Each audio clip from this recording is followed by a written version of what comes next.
안녕하세요. 명진쌤과 함께하는 즐거운 문학 시간입니다.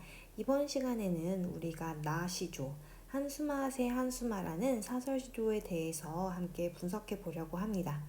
선생님하고 같이 하면요. 금방 이해하면서 할 수 있으니까요. 한번 이번 시간에도 집중해서 들어가 봅시다. 네, 그러면 한수마. 자, 여러분 평소에 한숨을 자주 쉬는 편인가요? 선생님은 약간 TMI인데 평소에 한숨을 자주 쉬거든요. 그래서 이게 뭔가 걱정이 있거나 마음이 불안해서 쉴 때도 있지만 그냥 습관처럼 쉬는 것 같아요. 한숨을 쉬면은 뭔가 좀 이렇게 속이 개운해진다고 해야 되나? 그냥 그 쉬는 순간에 이렇게 마음이 편안해지는 그런 것도 나름 있더라고요. 긴장이 풀리는 느낌. 그래서 한숨을 좀 쉬는데 여러분들은 어떤지 궁금하네요. 네, 그러면은 이 지금 시의 주인공 말하는 사람은 왜 어떤 상황에서 한숨을 쉬고 있는지, 그래서 한숨을 뭐 어떻게 하고 싶은지 한번 궁금해하면서 얘기를 들어봅시다. 그런데 여러분들 좀 눈치 빠른 친구들은 아까 선생님이 이 시조를 사설시조라고 소개한 것을 들었을 거예요. 사설시조의 특징은 무엇이 있을까요? 네, 그때 갈래 종류를 설명할 때 이 사설시조는 초중종장의 형식, 시조의 큰 틀은 지키되 사음보 율격을 벗어나서 길어진다는 특징이 있죠. 길어진다, 말이 많다. 이것이 사설시조의 가장 큰 특징입니다. 그래서 우리가 사실은요, 작품을 냈다 분석하기보다는 이 작품이 속한 사설시조라는 갈래에 대해서 조금 더 알아보고 그 다음에 작품을 분석하는 흐름이 좋을 것 같아요. 그래서 교과서 150페이지에 지금 사설시조의 특징을 설명한 글이 있는데 이 글을 먼저 읽고 그 다음에 작품을 분석하도록 하겠습니다. 네, 기본적으로 이 사설시조는요, 항상 평시조와 비교를 해서 특징을 살펴보아야 하는데요. 첫 번째는요, 길어진다고 했죠? 그것을 우리가 장형화라는 용어로 기억을 해야 할 것 같습니다. 이 장자는요, 한자로 길장이고요. 형태가 길어지는 변화라는 거죠. 그래서 길어짐이라고 선생님 밑에 해석을 적어 둘게요. 자, 그 다음에 중요한 것은요. 사설시조의 어떤 원리가 있는데 웃기다는 겁니다. 뭐 빵 터지는 정도의 웃음은 아니더라도 기존의 평시조의 그런 엄격하고 근엄하고 진지한 내용을 벗어나서 조금 더 유쾌하고 가벼운 내용들이 주를 이루는 것이라는 거죠. 그래서 우리 평소의 일상적 삶 속에서 만날 수 있는 감남을요, 말 그대로 평범한 사람들입니다. 평범한 사람들이 그 내용의 주인공으로 등장한다든지 혹은 서민들의 먹고 살기 힘든 고달픈 생활과 그런 사회에 대한 해학과 풍자 등이 그 주요 내용이라고 합니다.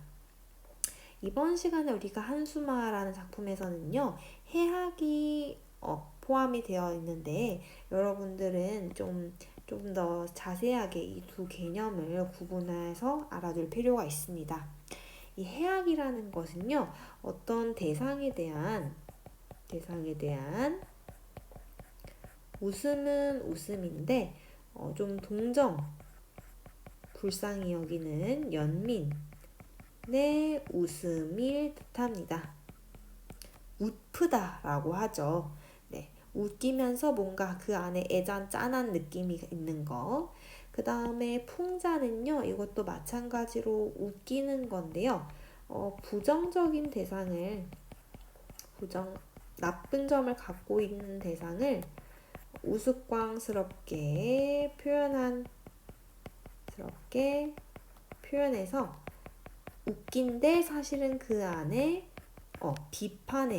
비판의 웃음이 알맹이가 있는 것이 특징입니다.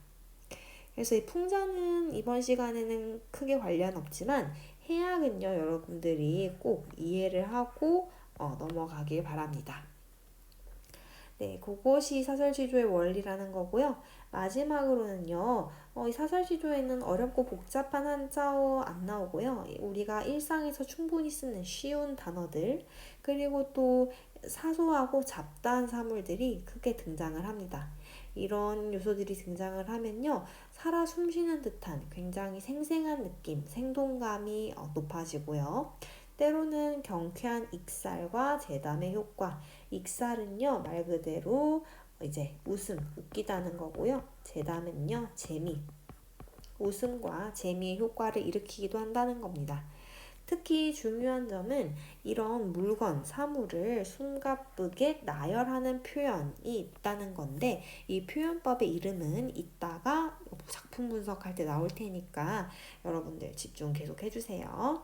네, 그래서 우리가 지금 순식간에 이렇게 세 가지의 특징을 알아보았습니다. 길이, 어떤 웃음의 미학, 일상적 언어와 하찮고 잡다한 사물들을 나열하는 것까지 특징을 알아보았는데요. 그러면 한번 다시 작품 분석으로 돌아가서 이 작품을 이제 낱낱이 파헤쳐 보도록 합시다. 자, 보겠습니다. 한숨아, 새 한숨아, 네가 어느 틈으로 들어온다. 지금 한숨을 부르고 있어요. 부르고 있다고? 우리 이거 분명히 봄 노는 밤에서 배웠는데 말이죠. 네, 맞습니다. 도노법이 쓰였습니다. 도노법. 한숨아, 새한숨아, 여기요. 이렇게 도노법 이름을 불렀을 때 효과가 있다면요? 네, 주의를 어떻게 한다? 집중시킨다. 주의를 환기한다. 는 특징이 있습니다. 좋아요. 역시 배웠던 게 또 등장하니까 다들 자신있게 이해할 수 있죠. 좋아요. 한숨아, 너 어느 틈으로 들어오니? 너라고 부르고 있어요. 한숨은 사람이 아닌데 사람처럼 부르네요. 이것을 우리가 의인법이 쓰였습니다. 네 어느 틈으로 들어온다? 들어온다는요, 들어온다 아니고요. 들어오느냐? 라는 물음의 형식입니다. 네 어느 틈으로 들어오느냐 하고 묻고 있습니다. 그 다음 중장으로 넘어갈게요. 고모장지, 세살장지, 가로다지, 여다지에 지금 난생 처음 보는 단어들 나왔죠? 네, 얘네들은요, 말 그대로 당시 조선시대의 창문과 문의 종류입니다. 이렇게 글자로 적으면 잘 이해가 안 가죠? 선생님이 사진을 예로 가져왔어요. 이렇게 생겼습니다. 고모장지부터 볼게요. 네, 옛날 조선시대 창문 종류 중에는 이렇게 지금 막대로 된 것을 위로 젖혀 올려서 이 창문이 이렇게 위로 올라가는 형태의 고모장지가 있었습니다. 그래서 이런 이름을 부른 거고요. 또 그거 말고도 아까 해살장지 이런 것들은 이제 여기 사진을 위에서 봤을 때 이런 것들이요. 촘촘하게 살이 엮여 있는 문들, 이런 거 전체적으로 이런 이미지라고 보면 되겠네요. 이렇게 문을 이쪽으로 열고 닫는 거, 이 안쪽에 있는 창문은 이 바깥쪽으로 밀어서 여는 거, 이런 문과 창문 이름을 나열을 한 겁니다. 그런 문 창문에 지금 암돌적이, 여기서부터 볼게요. 암돌적이, 수돌적이, 배목것에 뚝딱 받고 용거복 참을새로 수기수기 채웠는데, 이 암돌적이, 수돌적이는요, 아까 사진을 보면은 이 문 옆에 쇠로 된 그런 고정장치가 있어요. 얘의 역할은 문과 그 문이 붙어야 있어야 할 기둥, 문설주를 이렇게 연결해주는 고정장치입니다. 그래서 얘네들이 짝이 있어야 되니까 문설주에 고정된 건 암돌적이, 그리고 문에 고정되어 있는 건 수돌적이, 얘네가 만나서 문과 기둥을 고정시켜 주는 거죠. 그래서 지금 화자는요, 어떤 상황이냐면 한숨아, 너 어느 틈으로 들어오니 대체? 이 문과 창문 틈으로 들어오는 것 같은데 내가 이 한숨을 막으려면 아무래도 문과 창문 틈을 아까 그런 암돌저기, 수돌저기 같은 고정장치나 이런 용거북, 자물쇠 같은 걸로 꽁꽁 다 잠그고 닫아둬야겠다라고 말을 하고 있는 겁니다. 내용이 쉽죠? 그래서 그 시도가 성공했을까요? 실패했을까요? 네, 실패한 것 같네요. 왜 그러냐면 수기수기 채웠는데 병풍이라 덜컥접은 족자라 대댁을 만다. 내 어느 틈으로 들어오느냐? 얘가 지금 병풍처럼 덜컥 접고 족자처럼 대굴대굴 말았느냐라는 거죠. 그러면 대체 병풍 어떻게 생겼을까요? 사진을 가져왔습니다. 네, 요 위에 있는 게 병풍인데요. 우리가 보통 제사 지낼 때 요거를 많이 세워두잖아요. 이게 있는 친구도 있고 집에 없는 친구들도 있을 텐데 얘를 이제 평상시에는 이렇게 안 세워두고 보관을 하게 되겠죠. 보관을 할 때는 얘네를 요렇게 이렇게 접어서 납작하게 보관을 합니다. 그래서 지금 한숨이 마치 이 틈으로 들어올 수 있는 게 병풍처럼 납작하게 접어서 가능한 거라고 생각하는 거예요. 아니면은 우리 족자는 박물관이나 어떤 역사 유적지 같은 데 가면은 많이 보이는 물건이죠. 이렇게 당시에는 글을 세로로 썼기 때문에 종이가 세로로 길어지게 되는데요. 얘네를 보관할 때는 이렇게 돌돌돌 대굴대굴 말아가지고 보관을 하게 됩니다. 그러면 당연히 부피가 작아지겠죠. 그래서 한숨이 이렇게 족자를 대굴대굴 마는 것처럼 그 틈으로 들어오니 하고 묻고 있는 겁니다. 어쩐지 너가 온 날 밤이면 한숨 네가 온 날 밤이면 잠을 못 들어 하노라 라는 것이 결론입니다. 어쩌다 보니까 지금 내용 설명을 먼저 하게 되었는데요. 네, 일단 내용은 잘 파악을 했죠. 그래서 다시 한번 표현법으로 들어가겠습니다. 여러분 아까 우리 그 사설시조 설명글을 읽었을 때 뭔가를 나열하는 표현의 이름을 우리가 분석하면서 배우겠다고 했어요.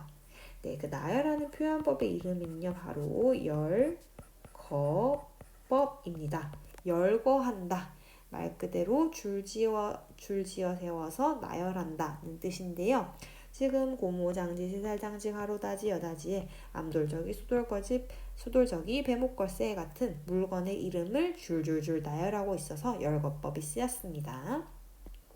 네, 그 다음에 선생님이 청록색 형광펜으로 지금부터 단어 4개의 색칠을 해볼 건데요. 이 단어들의 공통점이 무엇일지 한번 보면서 상상해 보세요. 네, 이렇게 4가지의 동글뱅이를 쳤습니다. 공통점은 무엇일까요? 지금 이 밑에 다 특이한 단어들의 뜻이 나와 있거든요. 뭐 수기수기 꼭꼭, 대굴대굴 이런 거. 네, 요건요 여러분 바로 음성상징어에 해당하는 단어입니다. 소리를 상징하는 단어라는 건데요. 예를 들면 뭐 멍멍, 야옹야옹, 그리고 뭐 모양, 둥글둥글, 납작납작, 그리고 동작, 느릿느릿, 빠릿빠릿, 뭐 설렁설렁 이런 것들, 이런 동작을 흉내내는 단어들인 거죠. 그래서 얘네들이 쓰이면요, 없을 때보다 훨씬 더 생생한 느낌, 생동감이라는 우리 단어 배웠죠? 생동감이 높아집니다. 그래서 여러분들은 이 친구들의 이름과 효과까지 기억을 해주세요. 네, 다음으로는요. 지금 보니까 초장과 중장에 같은 문구가 똑같이 반복되고 있습니다. 그래서 네 어느 틈으로 들어오느냐 반복법이 쓰였고요. 그 다음에 우리 이렇게 중장을 디귿자로 묶어주고 여기서 얘네가 지금 화자가 뭘 막으려고 문을 잠그고 있나요? 네, 한숨을 막으려고 하고 있죠. 한숨을 막으려고 문을 닫는 행동을 하고 있습니다. 행동을 크게 부풀린다는 단어를 우리가 두 글자로 이렇게 쓰는데요. 네, 과장하고 있습니다. 잘 찾아주었어요. 행동을 크게 부풀려서 과장하고 있어요. 막 굉장히 많은 창문과 문에다가 엄청 많은 자물쇠와 고정장치를 걸었지만 이게 사실은 진짜 그랬다기보다는 과장하는 것이 특징이죠. 이렇게 하는 이유는요, 해학적인 분위기를 높이려고 하는 겁니다. 그래서 얘네는 기본적으로 해학적인 표현에 해당을 해요. 네, 좋습니다. 마지막으로요, 이렇게 어인지 너운 날 밤이면 잠 못 들어 하노라 라는 부분에서 우리가 두 가지를 살펴봐야 하는데, 일단 쉬운 것부터 합시다. 잠을 못 들 만큼 깊은 시름이라는 건 근심, 걱정의 감정입니다. 깊은 시름에 잠겨 있음을 알 수 있고요. 또 여러분들 주목해야 할 점은 이번 시험에 사자성어 문제가 하나 나올 건데요. 이렇게 잠을 못 자고 이리저리 뒤척여하는 것을 우리가 전전, 반측이라는 사자성어로 여러분들이 꼭 알고 가야 합니다. 전전, 반측. 여러분들이 평상시 하는 거잖아요. 맨날 새벽에 자고 이제 학교 와서 다시 자는. 그래서 나 밤샜어 이러지 말고 교양 있게 나 전전반측 했어.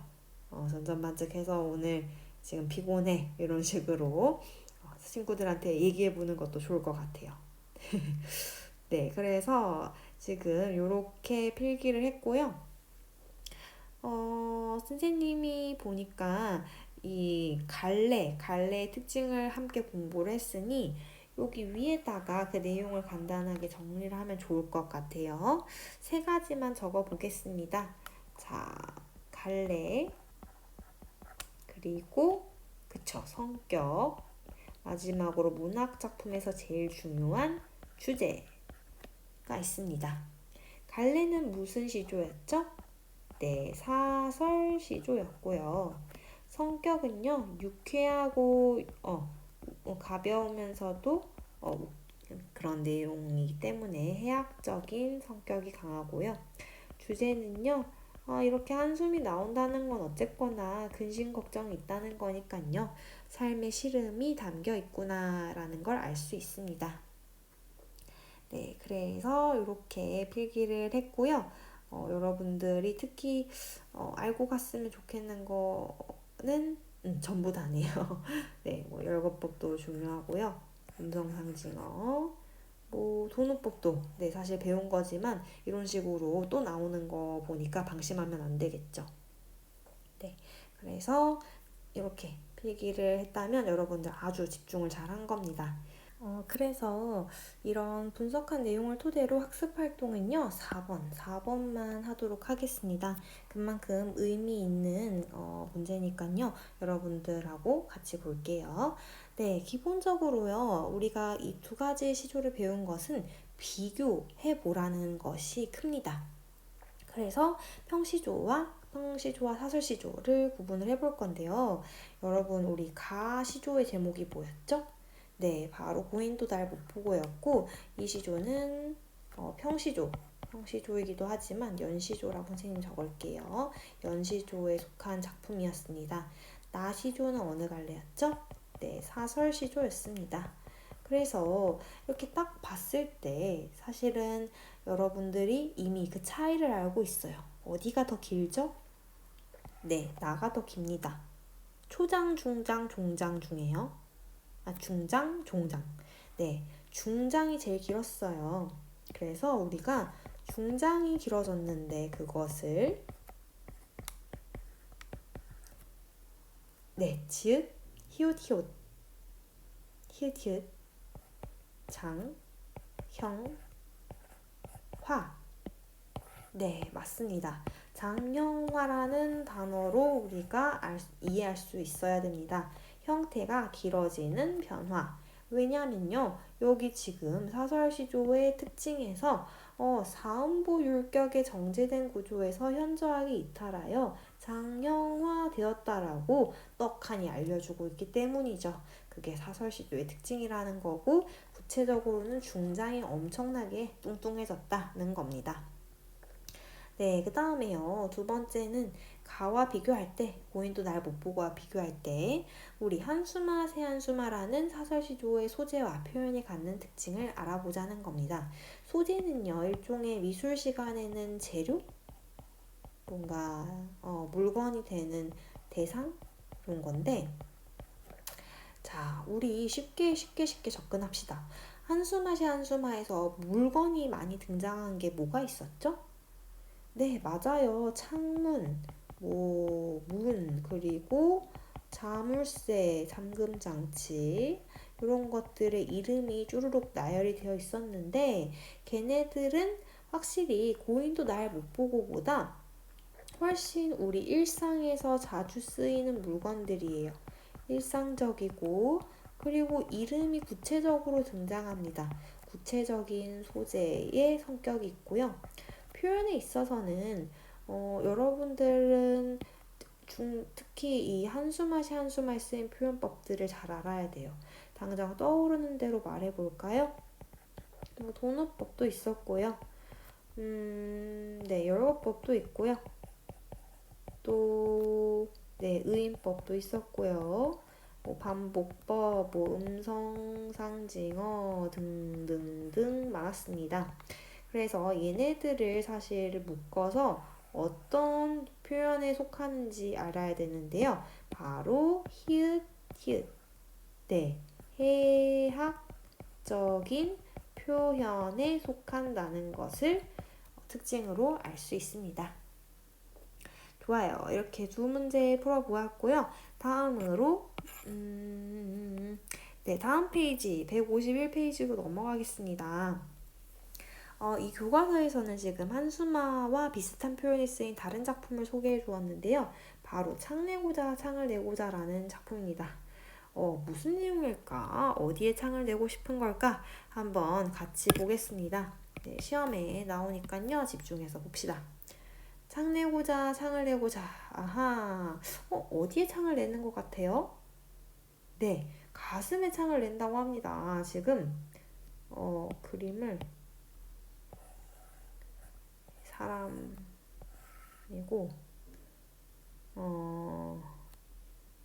그 뭐냐 창을 그려볼게요.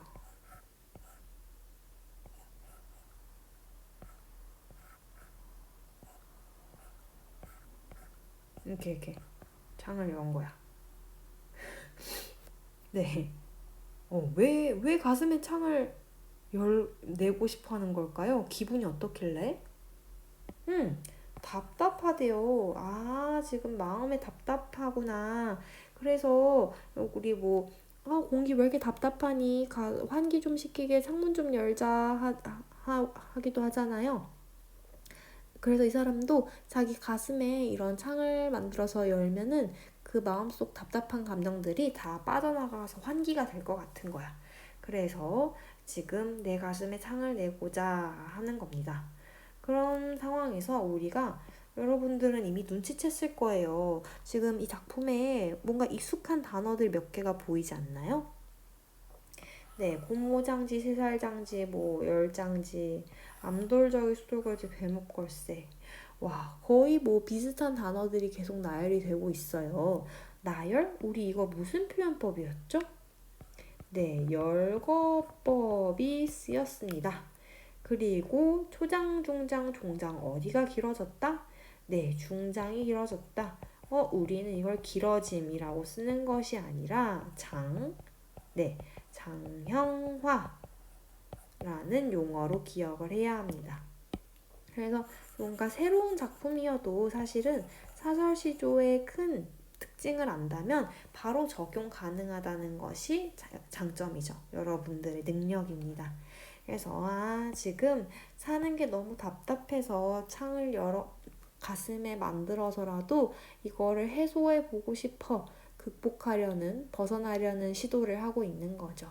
네, 그렇기 때문에 여러분들은 요 작품의 내용을 이해한다면 얼마든지 시험 문제를 풀 수 있습니다. 네, 이번 시간은 이 작품 분석까지 했고요. 여러분들 집중하느라 고생 많았습니다. 다음 시간에 만나요. 안녕.